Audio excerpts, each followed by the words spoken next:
Ni kawasan tidak ada tanda tak boleh U-turn, tapi kalau kita tengok U-turn kat sini boleh mengundang bahaya, terutamanya dia ada blind spot ketika orang nak lintas jalan. Cuba tengok di sini.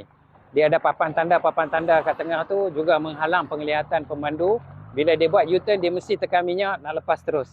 Jadi kalau orang melintas pada dan ketika itu boleh mengundang bahaya. Jadi kita nampak semua orang buat U-turn kat sini memang tak bersalah sebab tak ada tanda yang menyalahkan mereka. Tapi untuk keselamatan jangka panjang dan juga keselamatan anak-anak yang melintas, elok kiranya tempat U-turn itu dibuat di tempat lain. Di sini tidak sesuai. Kalau kita tengok banyak kenderaan daripada tadi saya menunggu kat sini. Kenderaan yang datang dari terus, ini dah berhenti. Ada yang buat U-turn, ada yang masuk. Tapi kebanyakan banyak kenderaan buat U-turn kat sini. Boleh mengundang bahaya. Boleh tengok anak-anak ni datang. Sekejap lagi mereka mungkin nak melintas.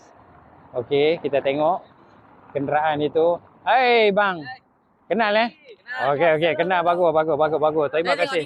Okey. Tengok. Follow. Bagus. Bagus bang. Kita semua kena angkat tangan bang. Kita angkat tangan.